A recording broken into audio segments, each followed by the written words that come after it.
Buenas noches. Es el 8 de noviembre del 2013. Esta es la videoconferencia de los viernes en larushpac.com. Siempre la celebramos a las 8 de la noche, hora de Washington, y tienen que ver con un diálogo con el señor Lyndon LaRouche. Me acompaña hoy Dennis Mason y juntos le estaremos planteando una serie de preguntas que nos han llegado de varias fuentes al señor LaRouche, y él podrá responder a estas preguntas. Ahora, Lynn, voy a empezar con una pregunta que nos ha llegado de un contacto institucional basado en Washington, y la pregunta es la siguiente. Dice: señor LaRouche, esta pregunta es para darle seguimiento al tema planteado la semana anterior.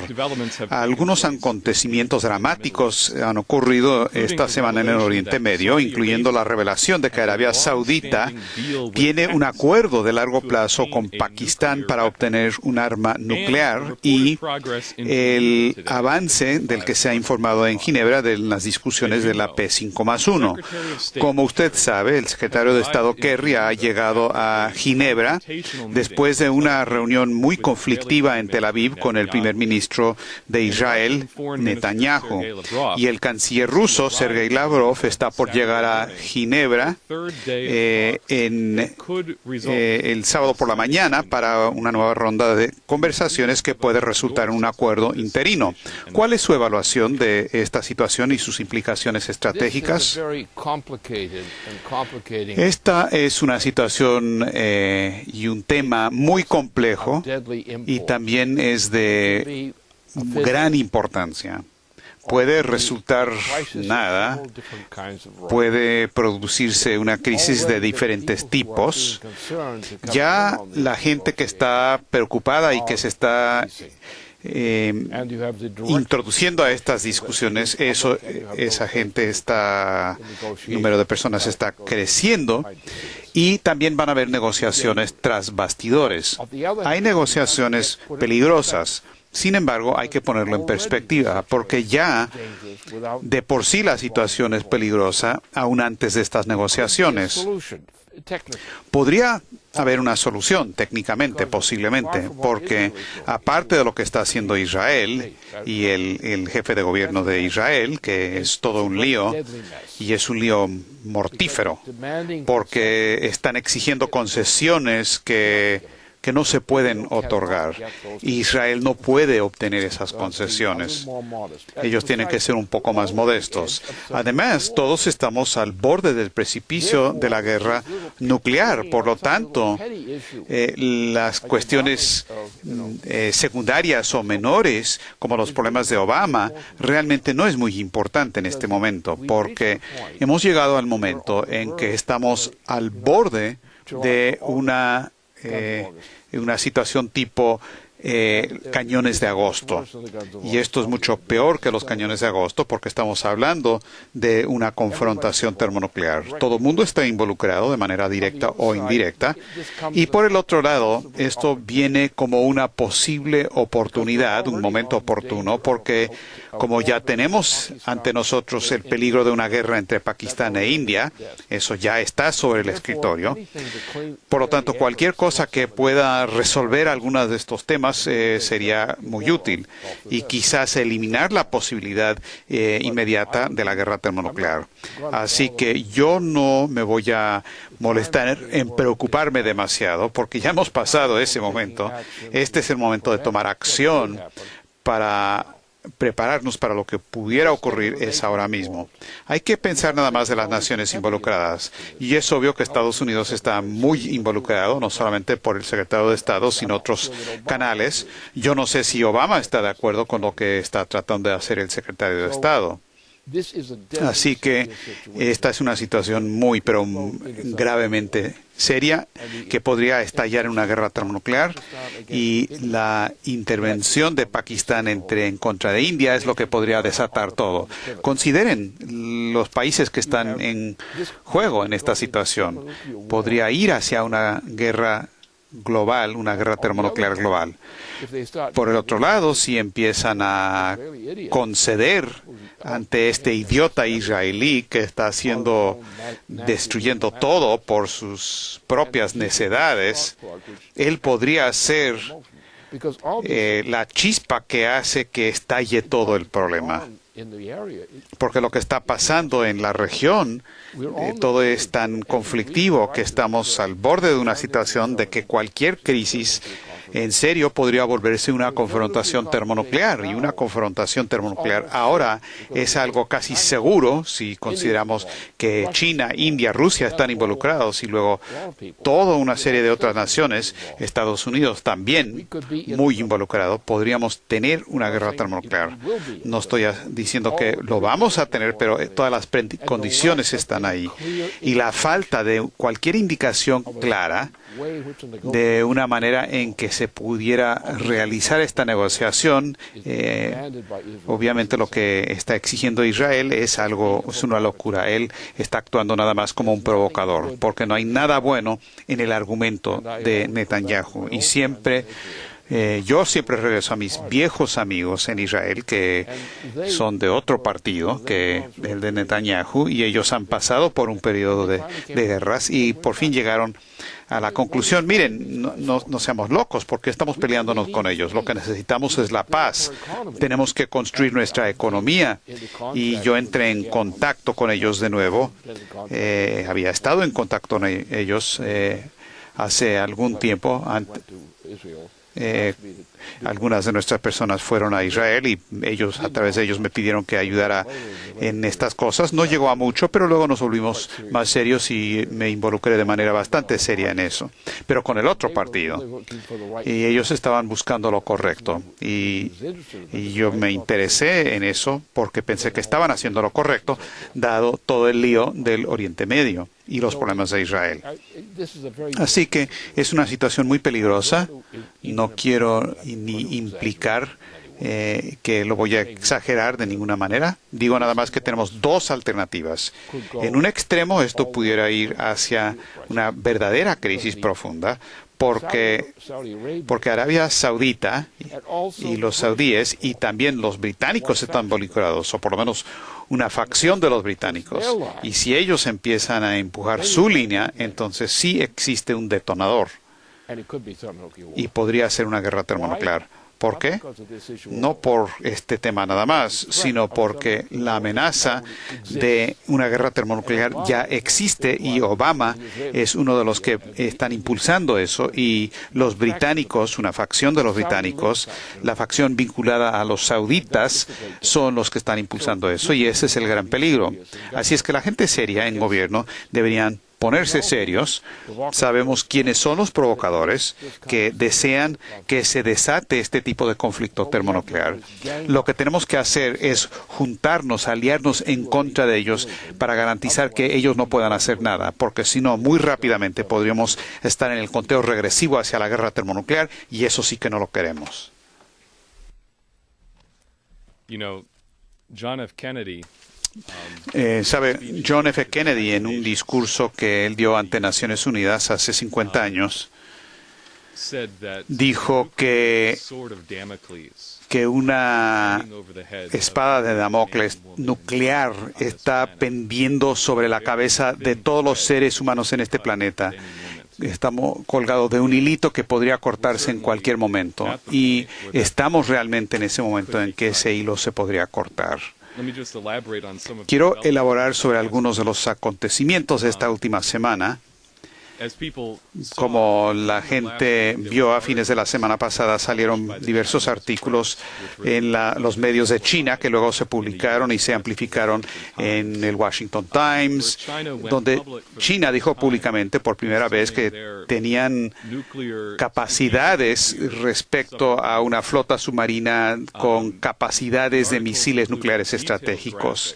Los artículos contenían gráficas detalladas que indicaban que con esta flota estratégica de los chinos, ellos podrían alcanzar cualquier ciudad en la costa oeste de Estados Unidos con radiación que se extendería hacia el oeste medio, Chicago, Detroit y demás. Y eso junto con los misiles intercontinentales basados en tierra que se lanzarían con una trayectoria que pasa por el Polo Norte, podrían llegar hasta la costa este. Ahora, los chinos aclararon que esto lo estaban anunciando simplemente con la idea de que esta opción solamente funciona como una estrategia de contraataque.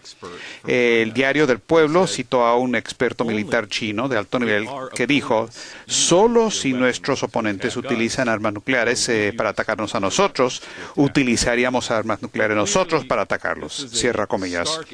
Pero claramente esta es una indicación más que clara de que China entiende claramente que la naturaleza de la amenaza va dirigida en contra de ellos, lo que se conoce como la batalla aérea marítima de Obama y demás. Este anuncio de China vino a la vez que el presidente Putin de Rusia dio órdenes para el cuarto ejercicio militar sin aviso previo del sistema de defensa misilístico, donde dispararon 2 misiles intercontinentales y 2 de submarinos. Durante el ejercicio los lanzaron, incluyendo otros 15 misiles defensivos, y el propio Putin observó el ejercicio.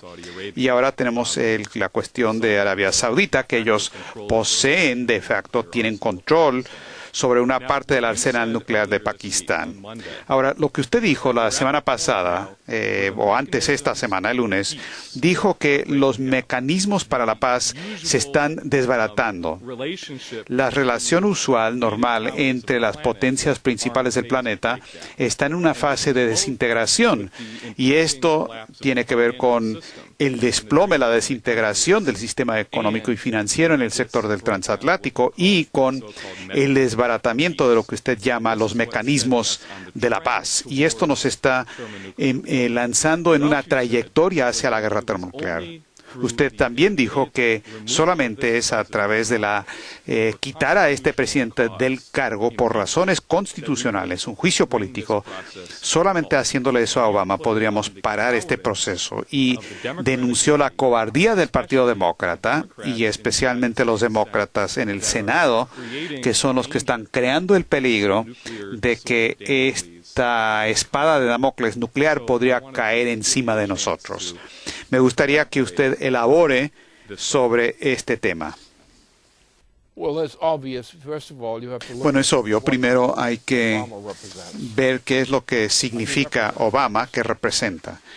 Representa el genocidio, pero él no se controla a sí mismo. Él es un títere de la reina de Inglaterra y simplemente tómelo en serio en esta ocasión. Su política, la de la reina, ha sido desde el periodo de las negociaciones de Copenhague, ha sido genocidio. Su política ha sido de reducir la población humana del planeta de manera rápida de 7.000 millones de personas a 1.000 millones o menos.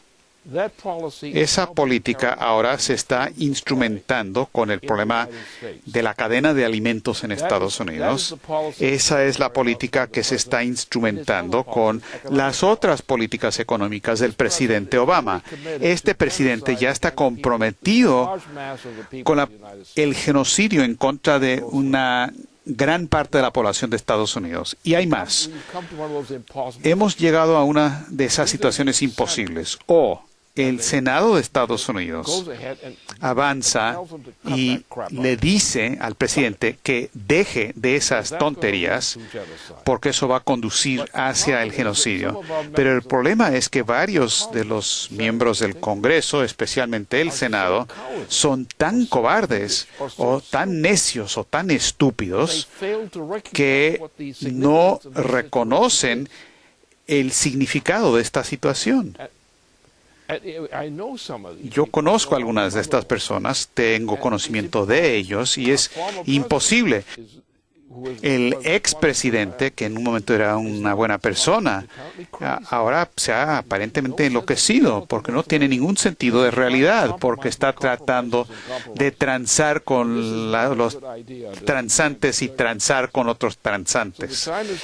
Entonces, se ha llegado al momento en que se tiene que tener un cambio en la política del gobierno de Estados Unidos. Sacar al presidente Obama es algo factible por dos razones. Primero, merece que se le saque del cargo, sin duda alguna. Y segundo, no es apto para ser presidente y por lo tanto hay que quitarlo del cargo. Y esa acción por parte del gobierno de Estados Unidos, el de hacerle un juicio político a este presidente, probablemente sería la mejor cosa para garantizar que el mundo pueda evitar el peligro de una guerra termonuclear. Y eso hay que tomarlo muy en serio, porque hay muchas cosas que no se pueden calcular de antemano con precisión, pero cuando uno ve que la tensión está creciendo y se ven las condiciones en Estados Unidos, se ve lo que se está haciendo para matar, asesinar a la población de Estados Unidos a nombre de la atención médica, a nombre de los alimentos, todas estas cosas. Entonces es momento para una política muy firme, sacarlo a este presidente de ahí, cambiar al presidente. Esa es la mejor solución, porque eso calmaría la situación. Sacarlo del cargo, que es lo que realmente se merece, más que se lo merece.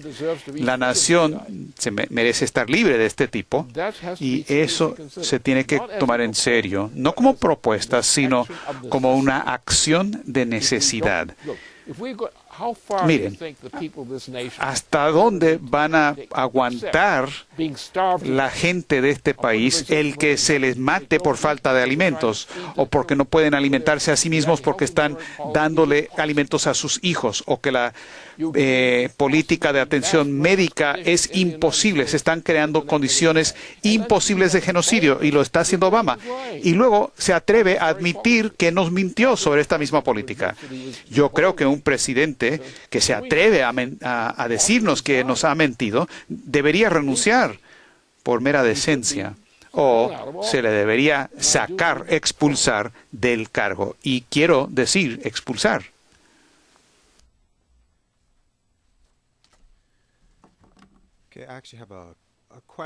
Tengo una pregunta sobre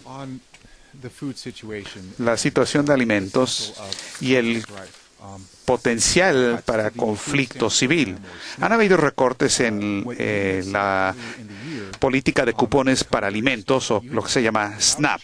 Lo que usted había dicho es que de no haber un cambio, iba a haber inanición y hambruna dentro del territorio de Estados Unidos. Lo dijo a principios de año, pero eso ya está ocurriendo, no solamente con la gente más pobre, pero también con algunas familias que están en la clase media, dependen de estos programas, llámese cupones de alimentos o costos reducidos para los alimentos en las escuelas. La gente necesita esta alimentación para poder darle de comer a sus hijos, y si sobra algo, para ellos también.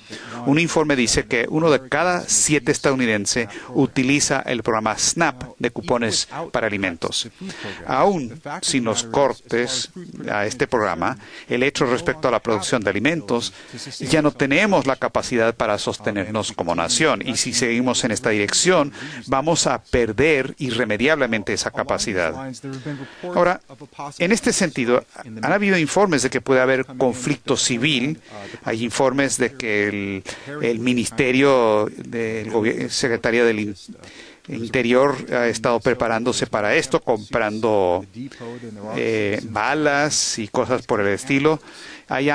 Son asuntos anecdóticos, pero la realidad en el país es que a fines de este mes, cuando la situación es tan difícil y la gente quiere ir a conseguir alimentos, simplemente no va a haber alimentos disponibles, y la gente que está coordinando estos bancos de alimentos están muy preocupados. Si se ve lo que pasó en Egipto, por ejemplo, lo que catalizó esa explosión fue la cuestión de alimentos, el desempleo y la falta de un futuro.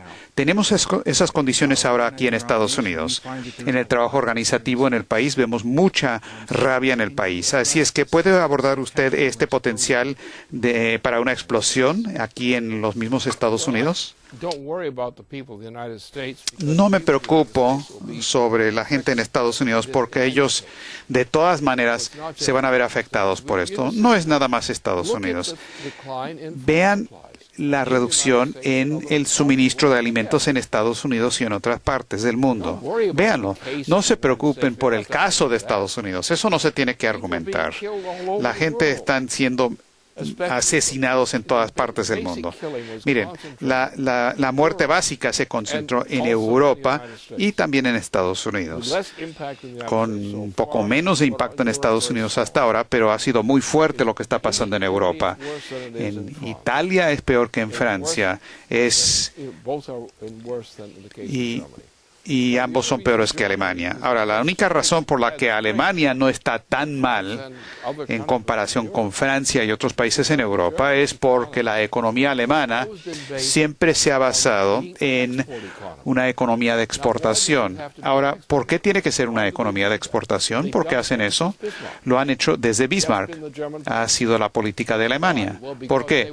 Porque habían sufrido un bloqueo por parte de Inglaterra y por Francia, y por lo tanto tuvieron que producir alimentos suficientes y producir bienes suficientes para poder resistir al bloqueo constante que estaban sufriendo de un tipo u otro. Y es por eso que ha ocurrido la cosa así ahora. Alemania todavía se ve atacada por parte de Estados Unidos y otros porque están recibiendo demasiado, pero Alemania siempre ha sabido que tiene que sobreproducir en comparación con los requerimientos nacionales para garantizar su situación. Y es una política de largo plazo de Alemania. No hay nada que estén escondiendo. Saben que sus vecinos están queriendo destruirlos. Generalmente por la influencia británica. Y la manera en que se eliminaron este problema por un tiempo es que le dieron una patada y sacaron a Bismarck del cargo, y eso condujo rápidamente al asesinato del presidente francés y al lanzamiento de una guerra mundial. Así que esto condujo inmediatamente, rápidamente después de que sacaron a Bismarck del cargo, que es lo que exigieron los británicos, y esto condujo rápidamente a una reacción en cadena que se llegó a conocer como la Primera Guerra Mundial. Hubo unos acontecimientos intermedios, como las guerras en Asia, que formó parte de eso. La guerra de Japón formó parte de lo mismo. Así es que esa es la política en el asunto. Por lo tanto, tenemos que entender que el Imperio Británico no ha desaparecido, lo que representa no ha desaparecido. El Imperio Británico incluye Arabia Saudita. Arabia Saudita es el estado más criminal o nación criminal en el mundo, pero es simplemente un títere de los británicos. Arabia Saudita es simplemente un títere para los británicos. Son los que realizaron el 11 de septiembre junto con la familia Bush. Ellos son criminales, ellos participaron en eso y luego lo encubrieron. Ellos establecieron la regla de que la ley de que no se puede desenmascarar de dónde provinieron las armas para el 11 de septiembre. Pero sabemos de dónde provinieron, de la organización anglo-holandesa y de los sauditas. La organización se conoce, los individuos se conocen, los líderes involucrados se conocen, son los que le hicieron esto a Estados Unidos. Pero luego la familia Bush actuó para encubrir eso, echando mano de la ley. La familia Bush actuó bajo ley para mantener este secreto respecto a lo que había sido el 11 de septiembre. Pero la evidencia ya se conoce, las pruebas están ahí. Fueron los saudíes en colaboración con la monarquía británica. Ese es un hecho. Y luego hay estos tipos que dicen, no, eso no es cierto porque no permitimos que se difundiera esa información. Entonces, este es el tipo de situación que realmente tenemos que poner nuestra atención a esto. No es una cosa aquí, otra cosa allá. Esto es planetario, esto es algo global. Es una guerra que la reina de Inglaterra ha proclamado en repetidas ocasiones para reducir la población del mundo rápidamente de 7.000 millones de seres humanos a 1.000 millones o menos. Esa es la política de la monarquía británica y la política del reino saudita, entre otros. Esa es la verdad. Así que todo mundo en Estados Unidos que está en el gobierno tiene acceso, y todos los que están en el gobierno federal tienen acceso a lo que se ha filtrado y lo que se puede filtrar sobre estos hechos. Pero lo que pasa es que la mayoría de los senadores son unos cobardes apestosos, no dicen la verdad, aun cuando la existencia misma de Estados Unidos está en peligro. Como toda esa gente que estaban sentados ahí y no hicieron nada sobre estos crímenes en contra de lesa humanidad en contra de Estados Unidos. Esa es la manera que lo tenemos que ver. Entonces, ¿qué tenemos ahí? ¿Unos cobardes totales? ¿Están comprados todos? ¿O son ladrones nada más? Gente que dicen que tienen dignidad, gente que dicen que tienen autoridad. Y luego ellos hacen que una prostituta se parezca a una heroína en comparación a ellos. Okay, this next question is actually from Esta es una pregunta que también viene de una fuente de alto nivel de Austria, un regulador de la banca. Nos viene de Harley Schlanger, que pregunta lo siguiente. Harley dice: hablé con un contacto que es un regulador bancario en Austria que está muy preocupado sobre el llamado mecanismo de resolución único de la Unión Europea. Leyó el informe de Leandra Bernstein sobre el rescate interno, Dodd-Frank mata, que él rechazó al inicio, diciendo que el caso de Chipre es un caso especial. Sin embargo, acaba de regresar de reuniones en Frankfurt y dice que puede ver que ellos están hablando en serio sobre el mecanismo de resolución único. Y eso lo preocupa mucho. Dijo que esto le va a dar más poder al Banco Central Europeo para cerrar bancos de ahorros relativamente solventes y también bancos regionales para apoderarse de su liquidez para los bancos grandes, que él piensa que forma parte de la estrategia del llamado rescate interno. El problema para los grandes bancos, dijo, no es la iliquidez. Tienen liquidez a punto de tener hiperinflación gracias a los rescates del Banco Central Europeo. El problema que tienen es insolvencia, no iliquidez. Esto está causando más discusión sobre Glass-Steagall entre los círculos pertinentes en Austria, pero este amigo dijo que él no ve cómo una nación en la Unión Europea, como Austria, se le permitiría instrumentar la ley Glass-Steagall. Y él pide que al señor LaRouche si tiene alguna sugerencia para ellos. Bueno, esto algo llega y te pega atrás en la cabeza cuando estás tratando de evitarlo enfrente. Ellos no tienen manera de escapar esto. Ellos no pueden seguir existiendo si toleran esto. Ese es el punto. Ahora ya tenemos en el mundo un grado de hiperinflación que nos recuerda de la Alemania de 1933. Y esa es la condición que tenemos ahí. Esta gente ya están en bancarrota realmente, pero están pretendiendo que no lo están. Obviamente esto va a llegar a un punto de rompimiento, de ruptura. Puede ocurrir fácilmente este año. Estamos al borde de eso. Todavía podría ocurrir este año. Porque estos bancos, estos grandes bancos de la región transatlántica en particular, están irremediablemente, totalmente en quiebra ahora ya. Y están tratando de hacer un bluff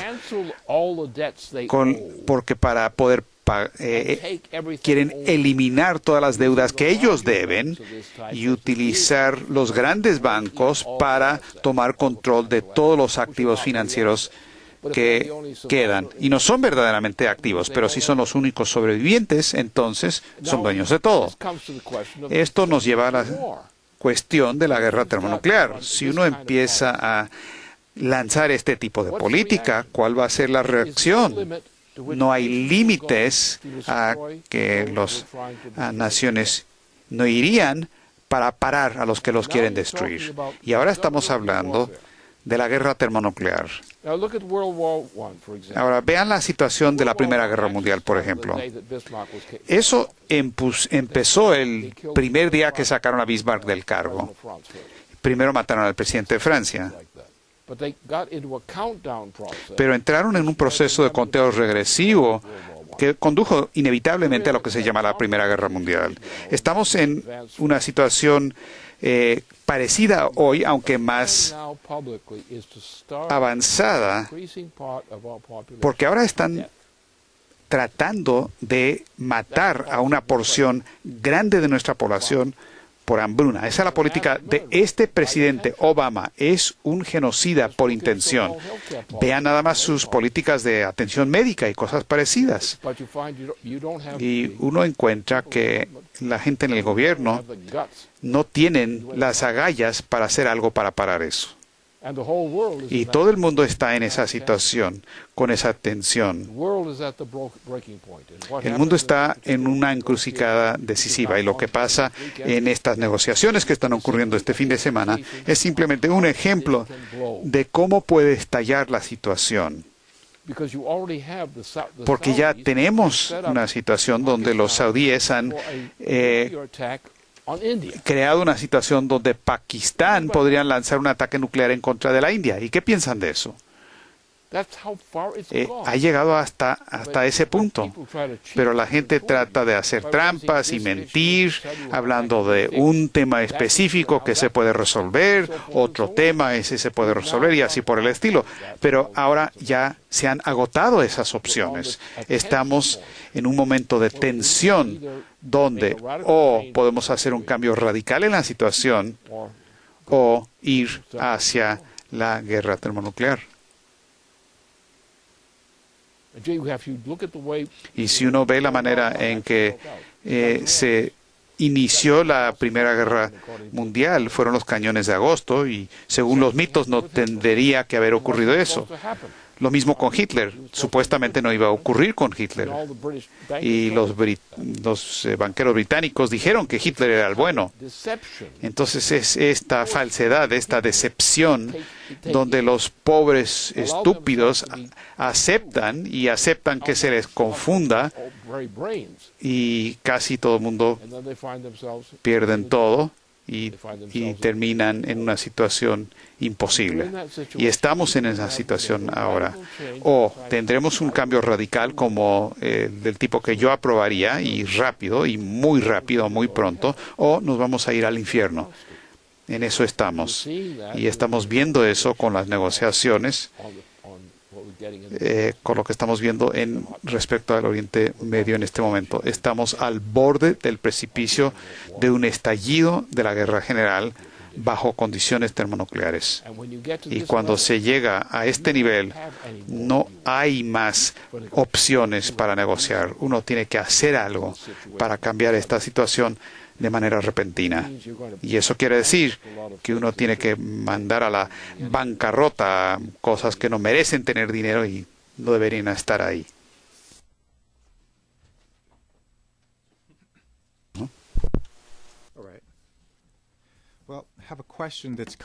Tengo una pregunta que recibimos sobre el Obamacare, sobre el rescate interno y el rescate externo. Con la implementación del Obamacare, ha habido mucho ruido sobre el hecho que la gente a quienes se les dijo que iban a poder mantener sus pólizas de seguro que tenían, estas se han vuelto,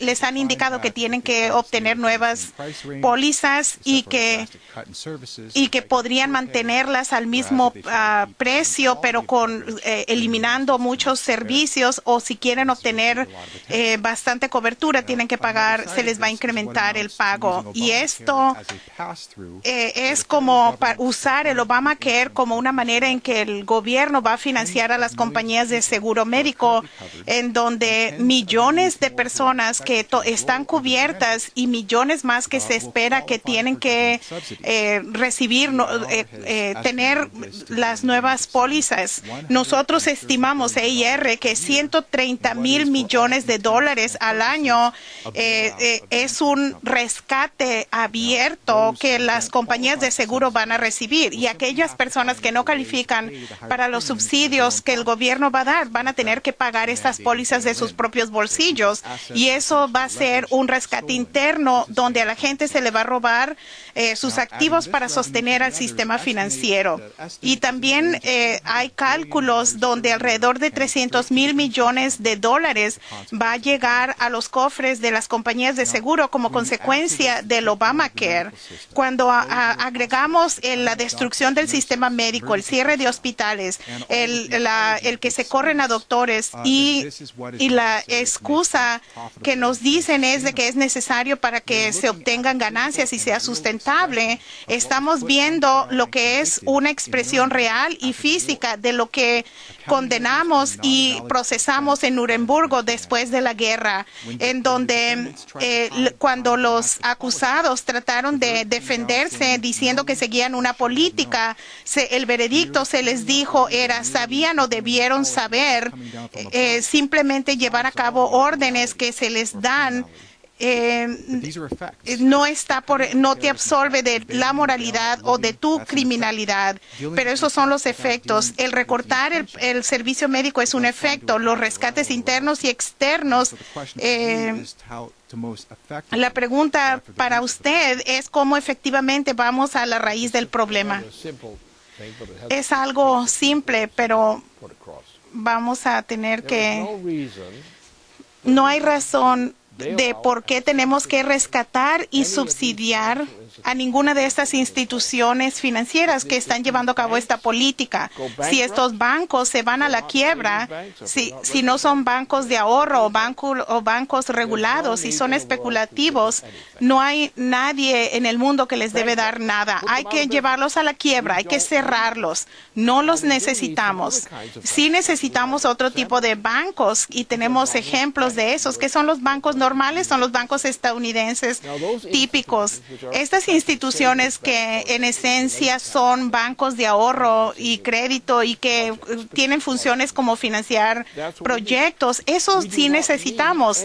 No necesitamos ninguno de estos bancos de Wall Street. Entre más pronto desaparecen o son erradicados, mejor, porque en el momento que los sacamos, si nada más tomamos un estudio histórico y decimos, vamos a ver cuál es el estado real de los bancos, cuáles son los activos reales. Ustedes están ocultando lo que no pueden pagar y están exigiendo más dinero. Si miramos sus libros y no encontramos ningún balance que diga que usted no se le lleve a la quiebra, vamos a tener piedad por ustedes, los vamos a llevar a la quiebra. Y lo que vamos a hacer es que el gobierno federal va a implementar un sistema de crédito nacional, y este sistema de crédito nacional va a regresar a la banca regular, que es de crédito, y es así como Franklin Roosevelt lo hizo. Y lo principal aquí probablemente, y es que en Estados Unidos no producimos nada. Nuestras fábricas han sido cerradas, no son productivas. ¿Por qué están recibiendo todo este dinero estos bancos si no son productivos? No hay, su argumento es que son productivos, pero no hay cómo probarlo, no lo pueden probar, así que hay un fraude. Por lo tanto, el gobierno federal tiene que llevar a cabo un proceso de reorganización por quiebra, porque debemos salvar a la nación y salvar a la gente. A los especuladores no nos nos interesa qué les pasa. Hay tanta especulación, es más de lo que podemos tolerar. Si no cierran mañana, en la mañana hay que llevarlos a la quiebra. No merecen estar abiertos, porque la gente que está envuelta en inversiones legítimas, no estos criminales. Wall Street debe ser cerrado. Lo mejor que debemos hacer es cerrar a Wall Street completamente, porque podemos probar el fraude. Es suficiente para cerrarlos. Simplemente tenemos que tener un gobierno que tenga las agallas de hacerlo. Y esa es la solución, porque hay mucha gente ahí, estadounidenses en particular, se les está matando de hambre. Que este gobierno está haciendo, a los niños se les está matando de hambre. Los adultos están siendo aplastados en grandes números, se les está aumentando el nivel. Tenemos que salvar a esta nación, a estas gentes, a estas personas. Ese es nuestro deber. Y si no hacen eso, es que no son patriotas. Si no aceptan eso, no son patriotas. Y si no son patriotas, deben ser ladrones. Y debemos tomar medidas drásticas del tipo que Franklin Roosevelt llevó a cabo cuando llegó a la presidencia. Así que lo mejor que hay que hacer es que hay que sacar a Obama de su puesto, sacarlo de la Casa Blanca. No lo tiremos por la ventana, echémoslo al sótano, pero debemos salvar a nuestra nación y a nuestra gente. Esa es la obligación de nuestro gobierno, defender a nuestra gente y satisfacer sus necesidades.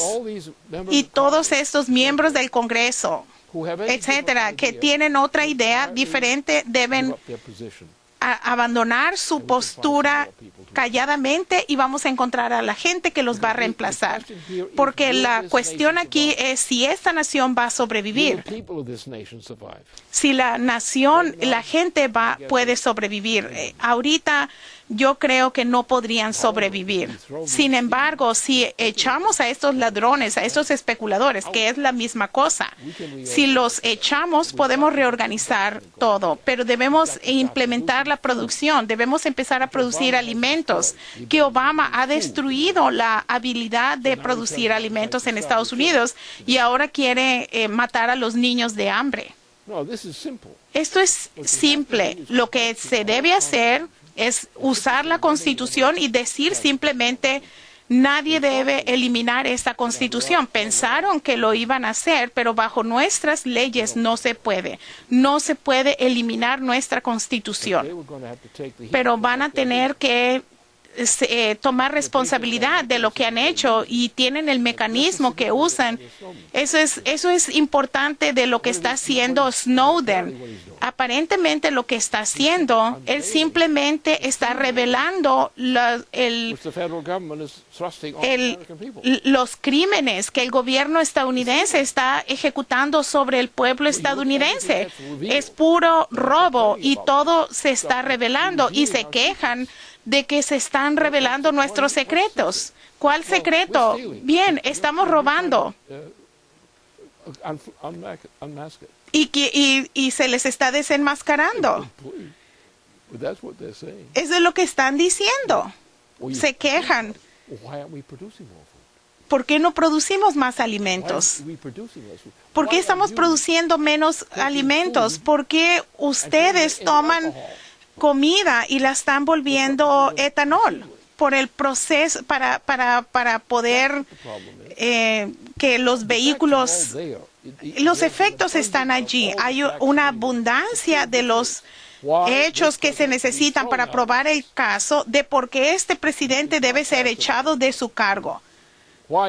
¿Por qué los bancos especulativos, por qué se les debe cerrar? Debido al robo que han ejecutado, están arruinando a la nación. Es así de simple. Nos han intimidado para que nos sometamos y que sea la causa de nuestra propia muerte.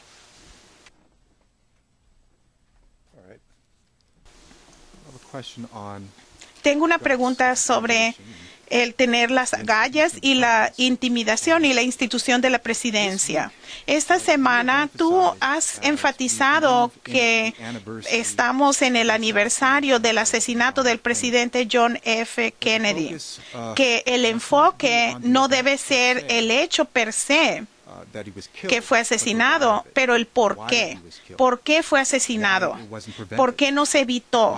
¿Por qué los únicos presidentes de Estados Unidos que han sido asesinados en el puesto son los que llevaban a cabo el bien de la nación en resonancia a los principios de la Constitución, mientras la basura y la paja se mantienen en su puesto sin que se les moleste? ¿Y por qué permitimos esto? Con respecto al presidente Kennedy, después de que la crisis de misiles de Cuba, él hizo una broma a su hermano, dijo que sería una buena noche para ir al teatro, haciendo referencia al teatro Ford, donde Lincoln fue asesinado. Y a pesar de esta presencia, el presidente Kennedy fue asesinado a la luz del día.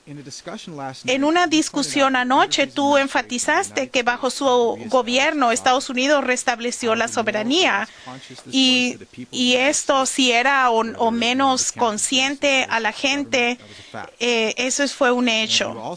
Y también enfatizaste que la naturaleza del imperio y de la oligarquía es eliminar la soberanía cuando empieza a florecer. Si nosotros en Estados Unidos hoy día actuamos para enfrentar esta crisis, debe requerir el que restablezcamos nuestra soberanía, que restauremos la ley Glass-Steagall y que lancemos una misión nacional en la forma del Naguapa del siglo XXI nuclear y el buscar una energía de fusión. Y todo es posible y no vamos a salir de esta crisis sin esto.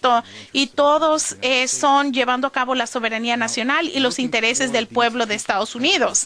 Ahora, a la institución de la presidencia después de Barack Obama, eso significa que tenemos a una presidencia que sí actúa en el interés de la gente, debe enfrentar las mismas amenazas que los otros presidentes enfrentaron o que el presidente Kennedy enfrentó. Yo quiero decir, al beneficio de nuestra público, en esta semana, en la edición de los miércoles, Michael Kirsch habla de los eventos que llevaron a estos ataques a los presidentes. Y la cuestión es si somos capaces de poner a un verdadero presidente en el puesto, y porque cuando un presidente ha sido efectivo, porque ha reconocido y conscientemente ha peleado en contra de la oligarquía y del imperio, ¿qué necesitamos para poder mantener a esa presidencia viva, intacta y efectiva?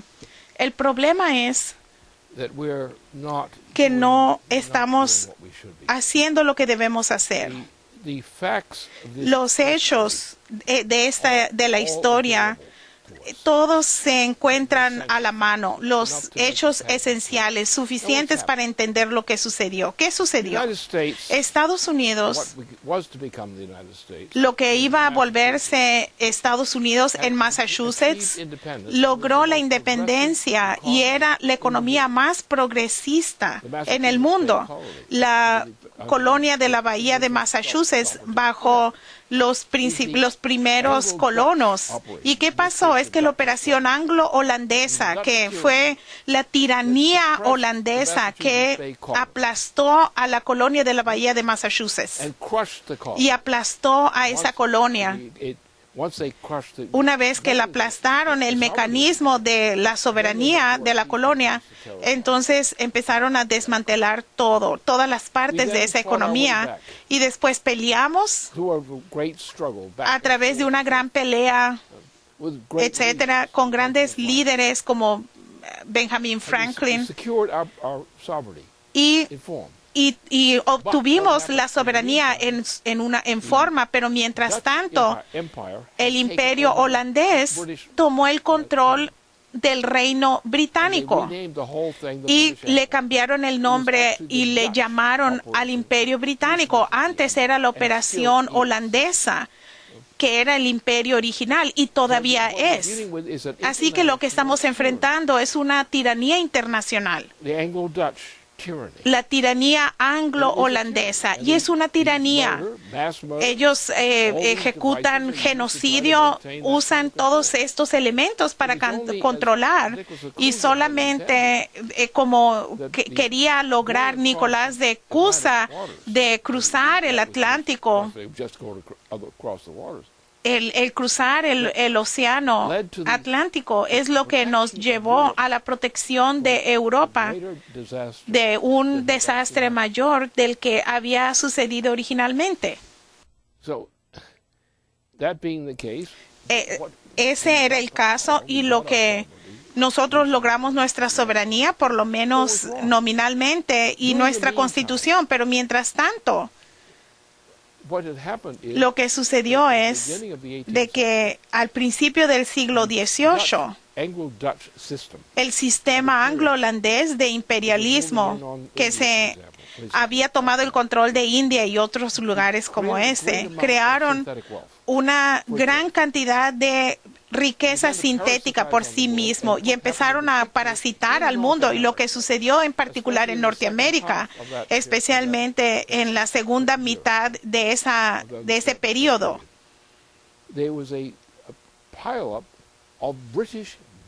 había un conjunto de bancos británicos en el área de Nueva York y de Boston, que es una réplica de lo que sucedió cuando los holandeses tomaron el control de Boston. Por lo tanto, todo esto fue un robo, un fraude, en el que el poder del imperio que acababa de conquistar a India y otras partes del mundo, que estaba desangrando África y esas partes, se adentró y exigió el control, y nos decían que nosotros en Estados Unidos les debíamos la deuda. ¿Y cuáles eran las deudas? De los intereses anglo-holandeses en Europa. Y la intención era saquear y robar a la gente de Estados Unidos, y luego nos dieron a Aaron Burr, que era un verdadero cerdo, un asesino en masa, era un agente británico, y teníamos a tontos en la presidencia. Y ellos no pusieron atención a esa realidad, que era una operación de saqueo. Y no era simplemente el asunto de Andrew Jackson, era él simplemente un síntoma en el proceso. La manera en que se aplastó es que usaron al sistema bancario internacional para aplastar a la economía estadounidense, y es así como se hizo, para saquear a los bancos de Estados Unidos y destruirlos, y después regresar y saquear a Estados Unidos. Y nos han continuado saqueando hasta el periodo de la Guerra Civil. ¿Y qué sucedió? Como siempre, el presidente de Estados Unidos fue asesinado bajo dirección británica. El asesino, nuestro enemigo, llevó a cabo la ejecución. Y si vemos a la lista de presidentes que fueron asesinados, el gran misterio, ¿por qué? Es que todos estos presidentes fueron asesinados. Tenemos la lista de los presidentes asesinados. Los presidentes asesinados, todos fueron asesinados bajo órdenes de la monarquía británica y ese sistema. ¿Por qué no despertamos? ¿Por qué no despertamos y nos damos cuenta de la verdad? ¿Sabemos esto? Muy bien. ¿Por qué no hacemos algo al respecto? Ahora hay una nueva alianza que está surgiendo en este mundo. Se está centrada en la región del Pacífico. Europa ha sido saqueada. Alemania es la última nación que tiene una capacidad importante, y la están tratando de destruir porque es un obstáculo de lo que quieren lograr. Pero es hacia donde vamos, en esta dirección. Por lo tanto, no tenemos otro recurso excepto utilizar nuestra soberanía nacional y juzgar qué son estos poderes extranjeros. Lo que hay, ¿qué es lo que hay ahora? India se le amenaza con un ataque nuclear desde Arabia Saudita, que en realidad es el Imperio Británico. No les va a gustar esto. Son una potencia nuclear. China es una potencia nuclear, como ha sido demostrado. Rusia todavía tiene un elemento nuclear. ¿Qué es lo que va a suceder ahora? ¿Vas a tratar de aplastar a estas naciones, a estos grupos nacionales que todavía funcionan mientras Estados Unidos ya no funciona económicamente? Eso es lo que enfrentamos. Por lo tanto, lo que tenemos que hacer, a como dé lugar, debemos echar este sistema. Tenemos que cerrar a todos estos bancos ladrones. Vean, los bancos de Alemania son un verdadero fraude también. Francia es todo un fraude. Francia también está en quiebra, porque ellos mismos se volvieron, se destruyeron. Entonces tenemos que empezar con lo que es conscientes de la realidad. Tenemos unas medidas. Si no reconocemos esto, nuestro caso no tiene esperanza. Si enfrentamos a estos individuos, si estas naciones o pelean en contra de ellos, o es mejor darse por acabado. ¿Quieres vivir? ¿Tienes las agallas para vivir?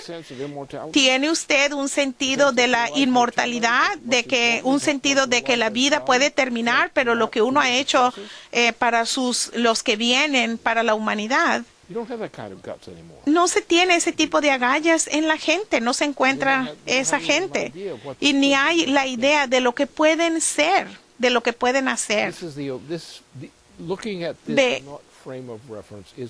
Viendo en este marco de referencia es la única manera en que podemos entender lo que uno ahora debe hacer, como mucha gente antes de nosotros, cuando las naciones en diferentes partes del mundo hicieron para tratar de salvar la civilización. Nosotros también se nos llama para salvar a la civilización y salvar a nuestra propia república. Si tenemos las agallas de hacer eso, eso es bueno. Pero si no tenemos las agallas, ¿qué es lo que uno va a hacer? Va a hacer tratos, va a tratar de tener planes. ¿Y qué es lo que te va a lograr? Lo mismo que has obtenido desde que el presidente Kennedy fue asesinado. Nada. Todo ha sido peor desde que John F. Kennedy fue asesinado. Todo ha empeorado. No ha habido progreso neto en la economía estadounidense desde que el presidente Kennedy fue asesinado. Ese es un hecho. ¿Cómo entonces te das cuenta que nos derrotaron debido a nuestra propia cobardía?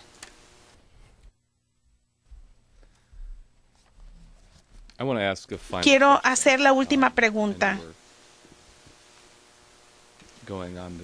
Sé que ya tenemos casi una hora, pero yo pienso que esto es importante, es algo importante que se tiene que mencionar y me parece fascinante. Hablé con Ben Denniston más temprano y es de donde salió esta pregunta.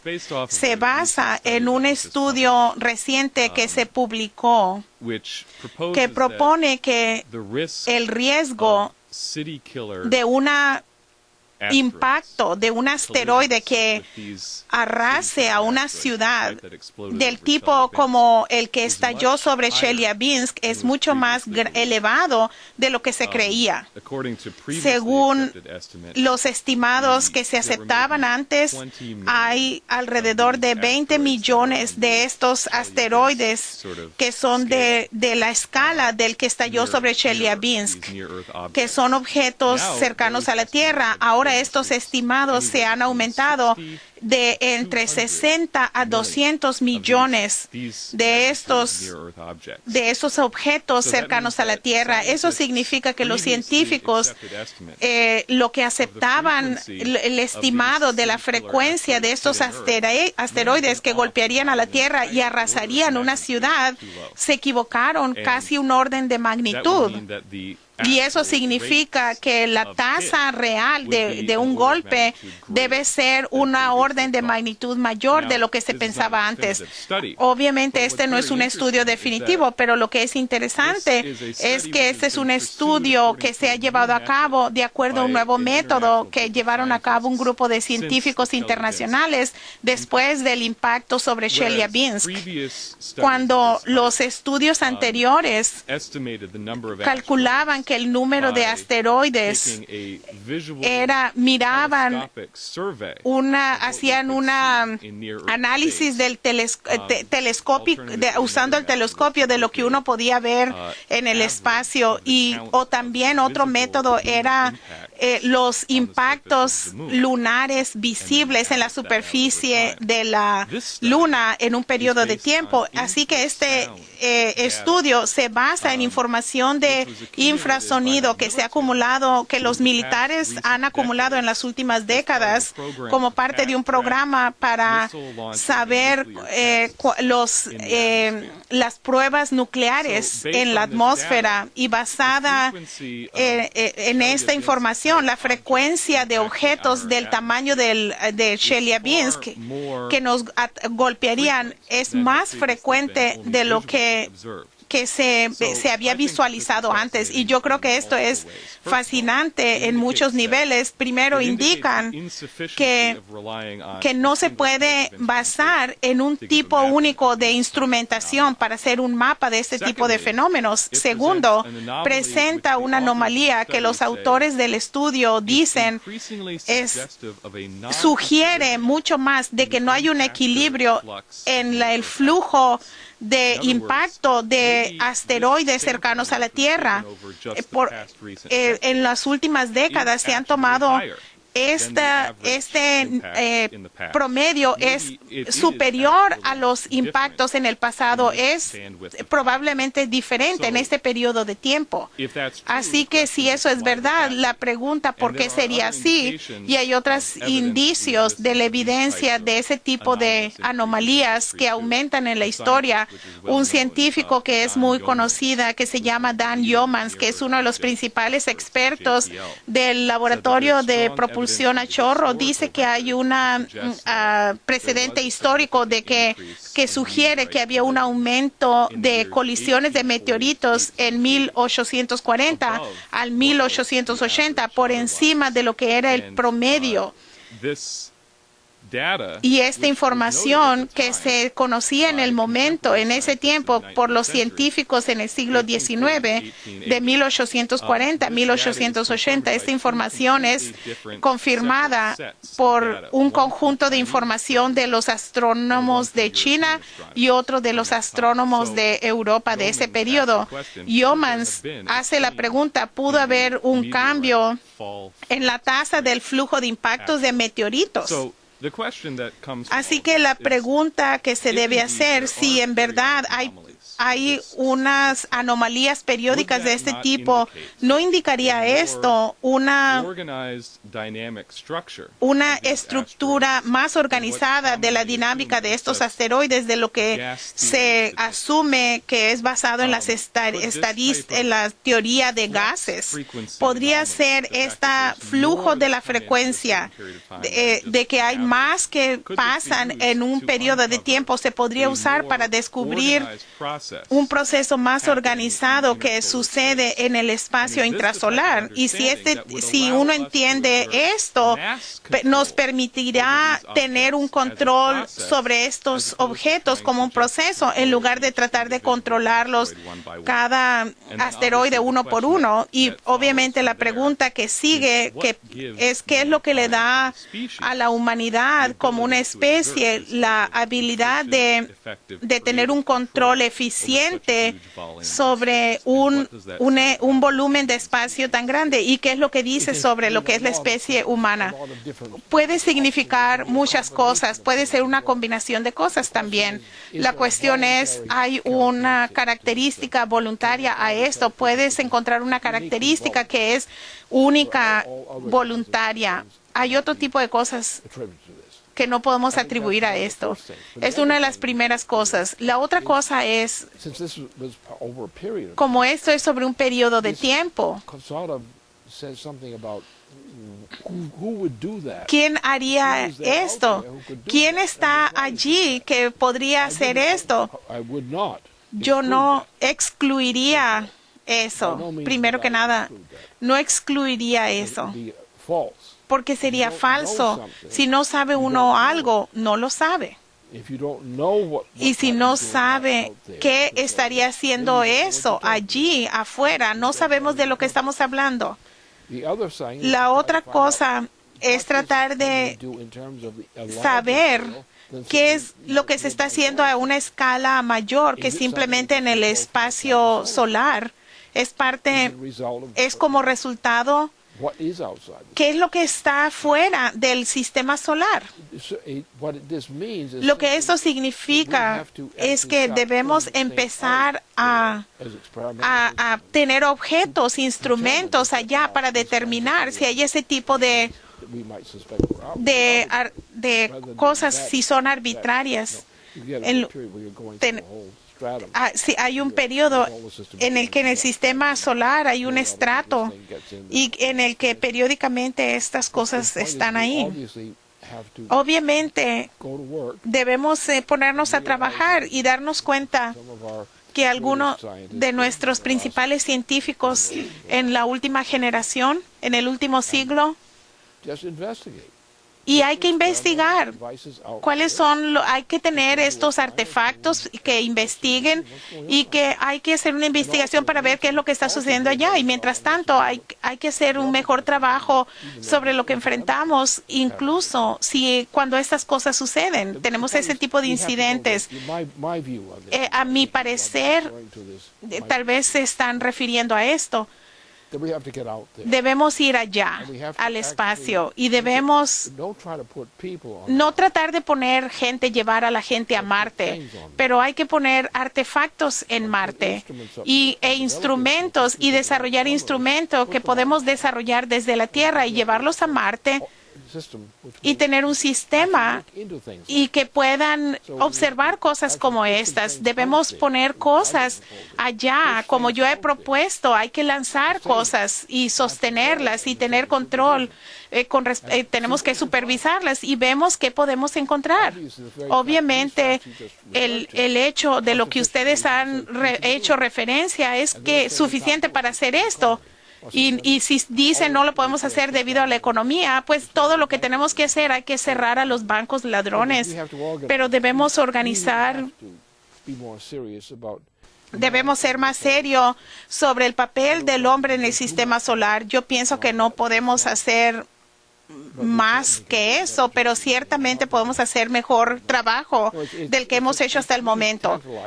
En verdad me provoca lo que estás reportando, porque hay muchas cosas que podíamos estar considerando, que estamos hablando en nuestro equipo científico, está hablando de este tipo de cosas.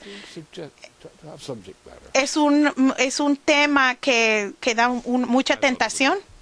Pensé que iba a ser. Con eso quiero concluir nuestra videoconferencia esta noche y quiero darle las gracias al señor LaRouche por acompañarnos y quiero darle las gracias a todo nuestro equipo de producción y a todos ustedes que están mirando. Con esto concluimos. Buenas noches y hasta la próxima.